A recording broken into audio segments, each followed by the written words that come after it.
So welcome again everyone to Spark Up Study. आज हम solve करने वाले हैं नीट के previous year question. 20 previous year question मैं लेकर के आई हूँ प्लांट किंगडम की तरफ से।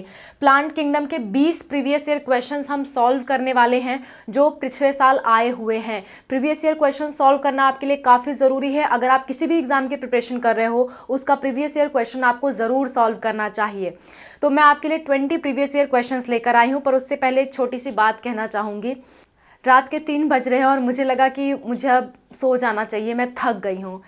फिर धीरे से एक शायरी मैंने सुन ली, कैसे कहूँ कि थक गया हूँ मैं, न जाने कितने का हौसला हूँ मैं। हिंदी मीडियम वाले खासकर बड़ी आस लगाए बैठे हैं। मुझसे जितना हो पा रहा है मैं कर रही हूँ, मैं कोशिश कर रही हूँ कि मैं हिंदी मीडियम वालों की भी क्लास ले सकूँ, पर मेरे लिए लंबे लंबे लेक्चर्स ले पाना अभी बहुत डिफ़िकल्ट टास्क है। मैं ही जानती हूँ कि मैं कैसे क्लासेस बना रही हूँ। सो मुझे अभी इस चीज़ की आदत नहीं है और लगातार लंबे लंबे वीडियोस बनाने पड़ रहे हैं। सो डिले हो रहा है, पर ठीक है। और हमारे साथ कुछ स्टूडेंट्स काम कर रहे हैं। ये पीपीटी वगैरह उन स्टूडेंट्स ने ही बनाई है। हमने कुछ 12-15 लोगों को हायर किया है और भी लोगों को हायर हम लोग करना चाहते हैं ताकि काम और तेज़ी से हो, लेकिन हम अभी उन्हें पेमेंट देने के लिए सक्षम नहीं हैं। सो अगर आप हमारी हेल्प करना चाहते हो, हम उन स्टूडेंट्स को थोड़ा और अच्छा पेमेंट दे पाएँ और ज़्यादा स्टूडेंट्स को हायर करें ताकि और जल्दी जल्दी काम हो, तो प्लीज़ इन दोनों QR कोड का यूज़ करिए। इनमें से किसी पे भी आप पेमेंट करिए। अगर आप सक्षम हैं तो, अगर आपके पास है कि आप कर सकते हो तो प्लीज़ हेल्प करें ताकि हम लोग हमारे लिए जो स्लाइड्स बना रहे हैं उनको अच्छी पेमेंट दे सकें और जल्दी जल्दी ज़्यादातर लोगों को हायर कर सकें और ज़्यादा लोग को जॉब दे सकें, ताकि वो लोग भी काम करें, वो लोग के पास भी इनकम आए, जो ज़रूरतमंद है उनके पास इनकम जाए। और अगर आपके पास नहीं है, आप खुद मजबूर हो, तो कोई बात नहीं बच्चों, मैं हूँ, मैं पढ़ाऊँगी, मैं फ्री में पढ़ाऊँगी आपको। लेकिन अगर आपके पास है तो प्लीज़ मदद करें, आपकी मर्ज़ी बाकी, ठीक है। चलो क्वेश्चन सॉल्व करते हैं। पहला क्वेश्चन आपके देखो, 20 प्रीवियस ईयर क्वेश्चन हम सॉल्व करने वाले हैं प्लांट किंगडम का। पहला क्वेश्चन आपकी स्क्रीन पे है। 1 मिनट, अगर आपने हमारी वन शॉट वीडियो नहीं देखी है प्लांट किंगडम की तो आप ज़रूर देखें। वो वीडियो देखने के बाद आपको सॉल्व करने में काफ़ी मज़ा आएगा और आसानी से क्वेश्चन सॉल्व होंगे। सो मेरी स्ट्रैटेजी ये है कि मैं आपको वन शॉट वीडियो पढ़ा रही हूँ और उसके previous year question 20 previous year question करा रही हूँ। तो विच of the following incorrectly matched, कौन सा इनकरेक्टली मैच्ड है जल्दी से बताओ, और कमेंट में ज़रूर मेंशन करना आपके कितने क्वेश्चन सही गए, और जो सही नहीं गया उसको प्लीज़ याद कर लेना, अच्छे से याद कर लेना। विच of the following is incorrectly matched, कौन सा इसमें से गलत मैच किया गया है, कौन सा इसमें से गलत मैच किया गया है। वीडियो रोको, आंसर निकालो, उसके बाद वीडियो फिर से रिज्यूम करके देखो। देखो वॉल्वॉक्स, वॉल्वॉक्स क्या है? वॉल्वॉक्स है ग्रीन एल्गी, ग्रीन एल्गी। याद है मैंने एक ट्रिक याद कराई थी, यूएफओ के वॉल्वॉक्स स्प्रिंग की तलाश में चारा खाने चल दिए, ठीक है। तो वॉल्वॉक्स किसका है? ग्रीन एल्गी का एग्जाम्पल है, क्योंकि कारा क्या होता है, चारा क्या होता है, ग्रीन एल्गी होता है। और उसमें मैंने बताया था जो स्टोर फूड होता है वो पाइरेनॉइड में होता है, पाइरेनॉइड्स में होता है। पाइरेनॉइड्स एक स्ट्रक्चर होते हैं जो कि क्लोरोप्लास्ट में मिलते हैं और इस स्ट्रक्चर का काम होता है कि वो स्टार्च को स्टोर करके रखें। तो यहाँ पे ये ऑप्शन तो बिल्कुल सही जा रहा है कि ग्रीन एल्गी के पास पाइरेनॉइड है और पाइरेनॉइड क्या स्टोर करता है? स्टार्च स्टोर करता है। थोड़ा सा बझा के दिया है, पर प्लांट किंगडम में टफ क्वेश्चंस ही आते हैं। Plant kingdom one of the toughest chapter आपका माना जाता है। बायोलॉजिकल क्लासिफिकेशन भी टफ है, उसमें फंजाई वाला पार्ट टफ है और प्लांट किंगडम में ये वाला पार्ट टफ है, ठीक है। नेक्स्ट, एक्टोकार्पस, एक्टोकार्पस किसका एग्जाम्पल है? फटाक से बताओ किसका एग्जाम्पल है एक्टोकार्पस? मैंने आपको याद कराया था, लम्हा लम्हा साल दर साल फ्यूकस तेरी याद में एक्टो डिक्टो भूरे हो गए, यानी कि ब्राउन एल्गी का एग्जाम्पल है ecto dicto. Ectocarpus Dictyota brown algae का एग्जाम्पल है और ब्राउन एल्गी में फ्यूकोजैंथिन होता है, हमने पढ़ा था, करेक्ट मैच है। इसके बाद है यूलोथ्रिक्स, यूलोथ्रिक्स याद करो, यूएफओ से के वॉल्वॉक्स स्प्रिंग की तलाश में कारा खाने चल दिए। तो कारा क्या था? Green algae. यूलोथ्रिक्स क्या है? ग्रीन एल्गी है। ग्रीन एल्गी में क्या मैनिटॉल होता है? नहीं बाबा, ये तो ब्राउन एल्गी में होता है। इसमें ग्रीन एल्गी में तो पाइरेनॉइड्स होते हैं। तो ये आपका इनकरेक्ट मैच हो गया, यानी कि आपका करेक्ट ऑप्शन हो गया। अगला भी पढ़ लेते हैं, पोरफायरा। पोरफायरा आपका रेड एल्गी है। पापा जीजी, पापा जीजी मुंह फुला के लाल हो गए, पप्पा पोरफायरा, ठीक है। फ्लोरिडियन स्टार्च होता है। आपको अगर ये ट्रिक्स नहीं आती हैं, मैंने बहुत आसानी से बहुत अच्छे से ट्रिक्स के जरिए याद करा रखा है। आप हमारी वन शॉट वीडियो देखें, सारे क्वेश्चन आपसे सॉल्व होंगे, एक भी क्वेश्चन नहीं बचेगा। आगे बढ़ते हैं। नेक्स्ट, और जो क्वेश्चंस एक्स्ट्रा होंगे, जो चीज़ें आउट ऑफ सिलेबस आते हैं कभी कभी, उनको हम यहाँ से याद कर लेंगे, ठीक है। नेक्स्ट है हाइड्रोक्लोराइड काराजिन। काराजिन जो है वो कहाँ से ऑब्टेन होता है, किससे ऑब्टेन होता है, याद करो, दिमाग पे जोर डालो। काराजिन रोडो एल्गी से, रोडोफाइसी से होता है, यानी कि रेड एल्गी से। काराजिन रेड एल्गी से होता है। फटाक से बताओ एल्गिन।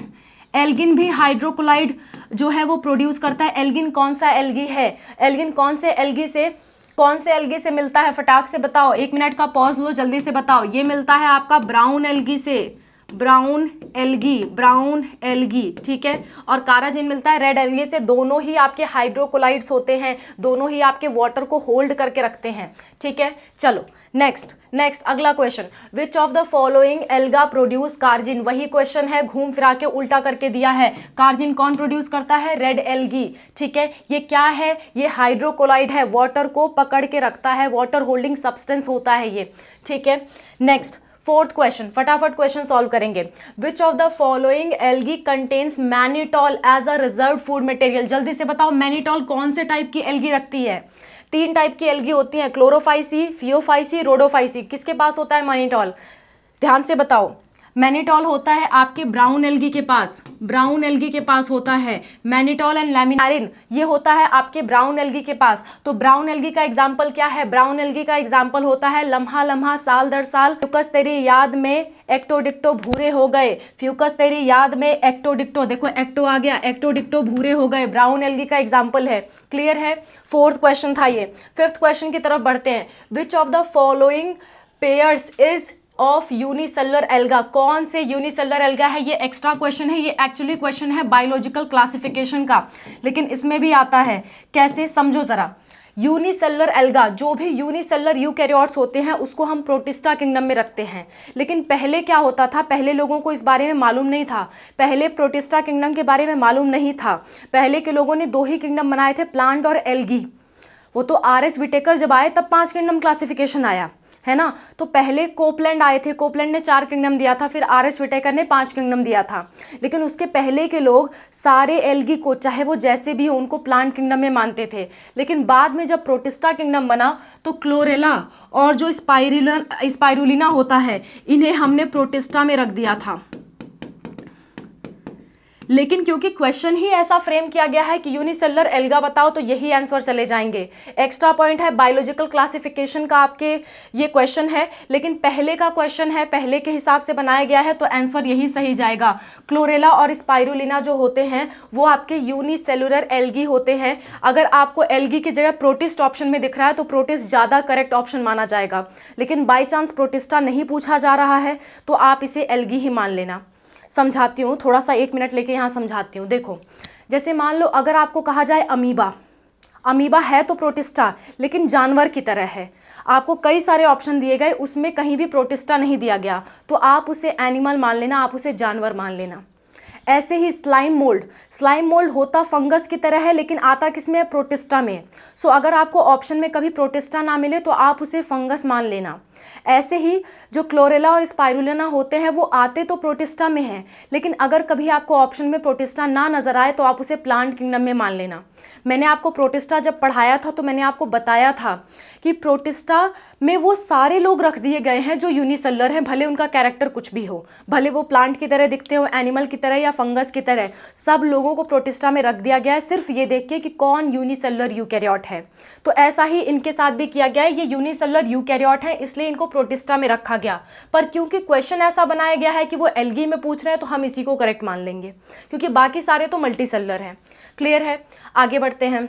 अच्छा, नेक्स्ट क्वेश्चन है आपका 5th question. Floridean starch has structure similar to, हमने पढ़ा था किसके सिमिलर इसका स्ट्रक्चर होता है, इसका स्ट्रक्चर सिमिलर होता है एमाइलोपेक्टिन एंड ग्लाइकोजन की तरह। मैंने आपको कल के वीडियो में, मैंने आपको प्लांट किंगडम वाले 1 शॉट वीडियो में पढ़ाया था, जाके देख सकते हो। Next 7th question, phycoerythrin is the major pigment in. Erythrin मैंने याद कराया था, एरेथ्रिन मतलब आरबीसी, इरेथ्रोसाइट शब्द जो आया एरिथ मतलब होता है रेड, ठीक है। वैसे ही आरबीसी में एरिथ्रोसाइट कहते हैं, यहाँ पे एरेथ्रिन कह रहे हैं। और फाइको मतलब होता है प्लांट, यानी प्लांट अगर रेड कलर का है तो वो क्या कहलाएगा, वो कहलाएगा आपका रेड एल्गी। क्लियर है बात, आगे बढ़ते हैं। नेक्स्ट क्वेश्चन फटाक से देखो, 8वां question, an example of colonial alga. मैंने बताया था कॉलोनी कौन बनाता है, वॉल्वॉक्स बनाता है। ठीक है, हमने ये सब सॉल्व किया हुआ है। नेक्स्ट क्वेश्चन, अच्छा ये भी कर लेते हैं। स्पाइरोगाइरा स्प्रिंग की तरह यानी कि फिलामेंटस होता है। ये क्या होता है, फिलामेंटस, फिलामेंटस होता है ये। ठीक है, next, male gametes are flagellated in. बहुत अच्छा क्वेश्चन है, बहुत ही अच्छा क्वेश्चन है, ध्यान से देखो। मेल गैमेट किसमें फ्लैजिलेटेड होते हैं? देखो पॉलीसाइफोनिया क्या है, रेड एल्गी। मैंने इसमें आपको बताया था कभी भी रेड एल्गी कैसे है, पापा जिज्जी मुंह फुला के लाल हो गए, पप्पा पॉलीसाइफोनिया पोरफायरा, ये दोनों क्या होते हैं, रेड एल्गी होते हैं। और रेड एल्गी क्या होते हैं, रेड एल्गी नॉन फ्लैजिलेटेड होते हैं। इनके गैमेट्स, इनके स्पोर्स कुछ भी चलते फिरते नहीं हैं, मैंने आपको पढ़ाया था। तो ये तो नहीं हो सकता, ये तो नहीं हो सकता। ठीक है, एनाबेना, एनाबेना तो भाई आपका, एनाबेना तो क्या है, एनाबेना आपका ब्लू ग्रीन एल्गी है, तो इसकी तो बात ही मत करो, इसकी तो बात ही मत करो, इसको फ्लैजिला आ ही नहीं सकता कहीं से भी। स्पाइरोगाइरा, स्पाइरोगाइरा याद करो मैंने कहा था स्प्रिंग की तरह होता है, स्प्रिंग की तरह। और स्प्रिंग क्या चलती फिरती है? नहीं भैया, नहीं चलती। तो इसमें भी क्या होगा, इसमें भी फ्लैजिलेटेड गैमेट्स नहीं प्रेजेंट होंगे। बचा कौन, बचा आपका एक्टोकार्पस, ये आपका फ्लैजिलेटेड गैमेट्स वाला होता है। इस तरह से देखो एलिमिनेट करके भी आप अपना आंसर निकाल सकते हो। क्लियर है? Next, isogametes condition with non flagellated gametes found in. फिर से वही वाला क्वेश्चन, नॉन फ्लैजिलेटेड जो आपका स्प्रिंग की तरह हो, यानी कि जो चल फिर ना सकता हो, वो आपका कौन है, स्पाइरोगाइरा। क्लियर है आपको? नेक्स्ट,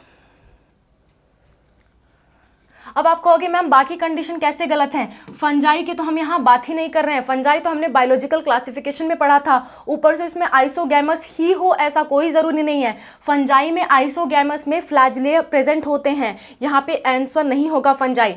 क्लेमाइडोमोनास की बात करें, क्लेमाइडोमोनास की बात करें तो वो क्या है, ये आपका फ्लैजिलेटेड होता है। और वॉल्वॉक्स भी क्या होता है, वॉल्वॉक्स भी आपका फ्लैजिलेटेड होता है, सिर्फ स्प्रिंग ही है, स्प्रिंग आपका नॉन फ्लैजिलेटेड होती है, स्पाइरोगाइरा। मैंने ट्रिक बता के आपको याद करवाया था।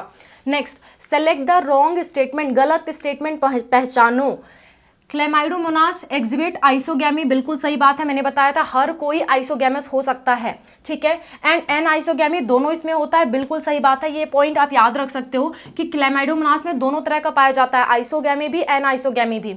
आइसोगैमेट्स आर सिमिलर इन स्ट्रक्चर, बिल्कुल सही बात है, फंक्शन एंड बिहेवियर, यानी कि जो आइसोगैमेट्स होते हैं उनका स्ट्रक्चर, फंक्शन, बिहेवियर सब कुछ सेम होता है, सही बात है। An isogamete different either in structure, function और बिहेवियर, ये किसी ना किसी चीज में एक दूसरे से अलग होते हैं, दो अलग अलग gametes. Next, in oogamous reproduction female gamete is smaller, नहीं बाबा, फीमेल गैमेट ही तो बिगर होती है, फीमेल गैमेट बड़ी बड़ी होती है, मेल वाला छोटा होता है, while the male gamete is larger. गलत बात, ये वाला स्टेटमेंट आपका गलत है, डी स्टेटमेंट गलत है। oogamous में फीमेल बड़ी होती है, मेल छोटा होता है, और यहाँ पे उल्टा लिख रखा है। ठीक है, बात समझ में आ रही है? नेक्स्ट क्वेश्चन, 12वां क्वेश्चन, पॉज करो और सॉल्व करने की कोशिश करो। मैंने आपको समझाया था गैमी कप्स किसमें होते हैं, जेमा कप्स इसे कहते हैं, किसमें होते हैं, ध्यान दो, याद करो, ध्यान से याद करने की कोशिश करो। मैंने कुछ ऐसा बना रखा था, ये किसका स्ट्रक्चर था, ये किसका स्ट्रक्चर था, ये था आपका लिवरवॉर्ट, लिवरवॉर्ट जिसको हम कहते हैं मार्केंशिया। एग्जाम्पल इसका मार्केंशिया, मार्केंशिया में क्या होता है, मार्केंशिया, जस्ट अ मिनट, अरे भैया चलो, लिवरवॉर्ट, मार्केंशिया, मार्केंशिया में क्या होता है, मार्केंशिया में आपका जेमा कप्स मिलते हैं एसेक्सुअल रिप्रोडक्शन के लिए, तो मार्केंशिया यहाँ पे आंसर जाएगा। ठीक है, नेक्स्ट देखो, जेमा कप्स आप कहोगे मॉसेस में क्यों नहीं, मॉसेस में नहीं मिलते, मॉसेस में मैंने जेमा कप्स नहीं पढ़ाए थे, मॉसेस में मैंने आपको सेक्सुअल रिप्रोडक्शन पढ़ाया था, जेमा कप नहीं पढ़ाया था, जेमा कप आपके लिवरवॉर्ट में ही होते हैं। ठीक है, next, male and female gametophytes do not have independent living existence in. देखो गैमेटोफाइट कहाँ इंडिपेंडेंट नहीं होता है, मैंने आपको बहुत अच्छे से समझाया था, ध्यान दो। शुरुआत के लोग तो गैमेटोफाइट ही थे, यानी कि वो फ्री लिविंग तो थे ही, टेरिडोफाइट में भी फ्री लिविंग गैमेटोफाइट था, लेकिन जिम्नो और एंजियो में गैमेटोफाइट डिपेंडेंट हो गया था स्पोरोफाइट पे, याद आ रहा है? एल्गी में तो गैमेटोफाइट था, पूरा मेन बॉडी ही गैमेटोफाइट थी और स्पोरोफाइट उस पर डिपेंडेंट था। सेम टू सेम ब्रायोफाइट में पूरी बॉडी आपकी गैमेटोफाइट थी और उसके ऊपर स्पोरोफाइट डिपेंडेंट था। टेरिडोफाइट में दोनों ही फ्री थे और आपके जिम्नोस्पर्म एंजियोस्पर्म में उल्टा हो गया था, स्पोरोफाइट के ऊपर गैमेटोफाइट डिपेंडेंट था। तो बताओ, male and female gametophyte do not have independent, यानी कहाँ इंडिपेंडेंट नहीं है, कहाँ इंडिपेंडेंट जो है आपके नहीं है, वो आपके एंजियो एंड जिम्नोस्पर्म में नहीं है। ढूंढ लो कौन सा है। इसमें तो है डिपेंडेंट, इसमें भी है, इसमें भी है, तो एंजियोस्पर्म में नहीं है। आपका ये आंसर सही चला जाएगा। बात समझ में आ रही है? नेक्स्ट क्वेश्चन, अगला question 14th question, male gametophyte with least number of cells present in. देखो यहाँ पे भी ध्यान दो, वही सीक्वेंस, शुरुआत के लोग की बॉडी गैमेटोफाइट थी और धीरे धीरे धीरे धीरे गैमेटोफाइट कम हो रहा है, कम हो रहा है। ध्यान दो, एल्गी में गैमेटोफाइट था, ब्रायोफाइट में भी गैमेटोफाइट था मेन बॉडी, टेरिडोफाइट में गैमेटोफाइट थोड़ा छोटा हो गया था। अगर आपको ध्यान हो तो गैमेटोफाइट हमने थोड़ी देर के लिए बनाया था, फिर मेन बॉडी जो बनाई थी वो स्पोरोफाइट बनाई थी।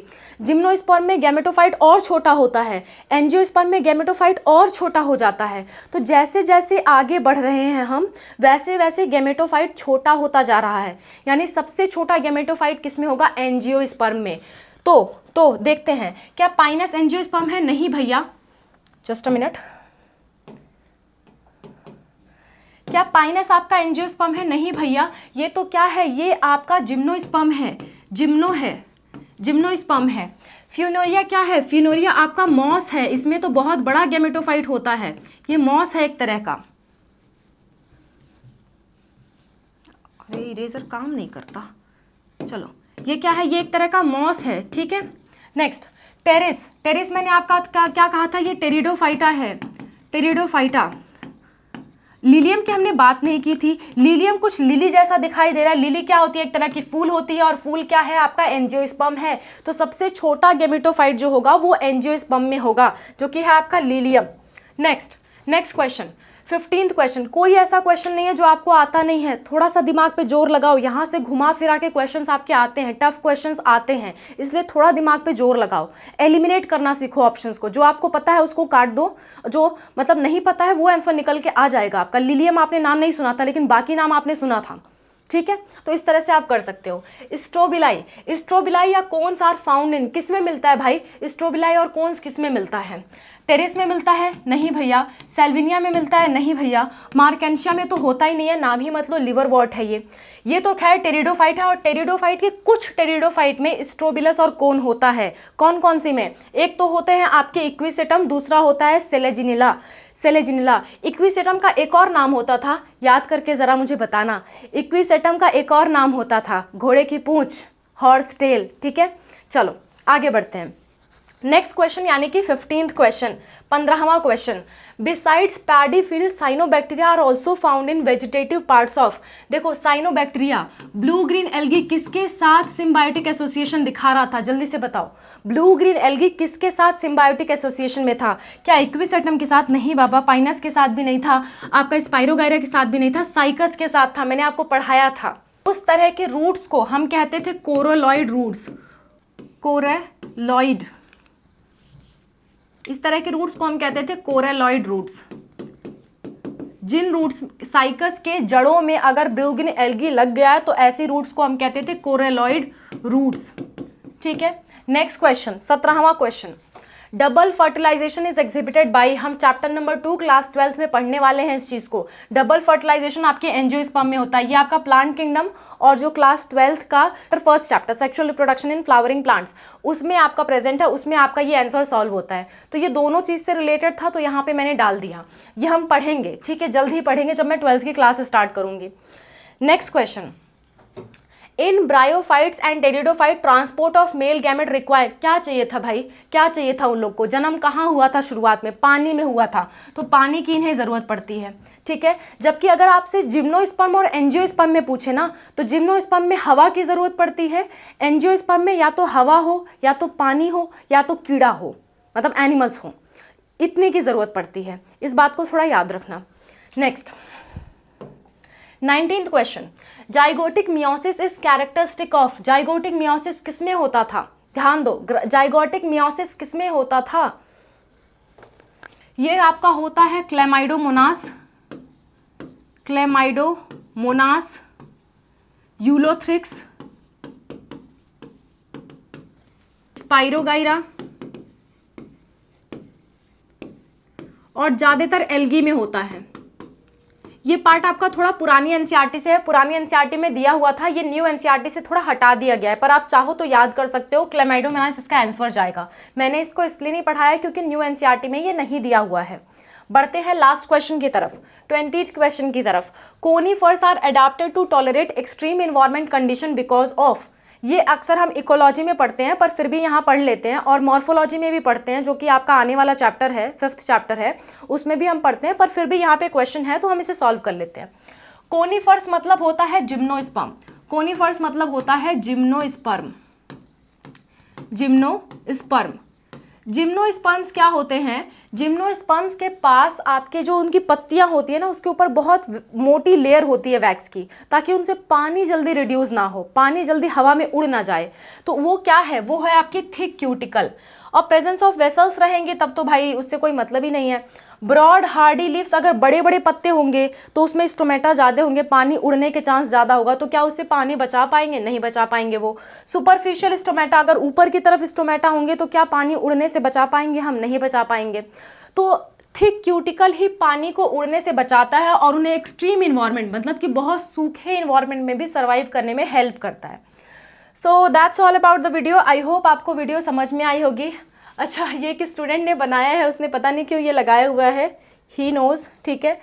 So thank you so much for watching. I hope आपको ये वीडियो पसंद आई होगी। एंड मैंने प्लांट किंगडम का, मैंने आपके लिए टोटल 4 वन शॉट वीडियोस बना दी हैं। पहला तो है आपका लिविंग वर्ल्ड, फिर है बायोलॉजिकल क्लासिफिकेशन, फिर मैंने बनाया था माइक्रोब्स इन ह्यूमन वेलफेयर, फिर मैंने आपके लिए बना दिया प्लांट किंगडम, ठीक है, और उसका PYQs भी सॉल्व करा दिया। नेक्स्ट PYQ हम लोग माइक्रोब्स इन ह्यूमन वेलफेयर में कर लेंगे, ठीक है। So that's all about the video. Thank you so much for watching. Wish you all the best for whatever you are going to do. Bye, take care.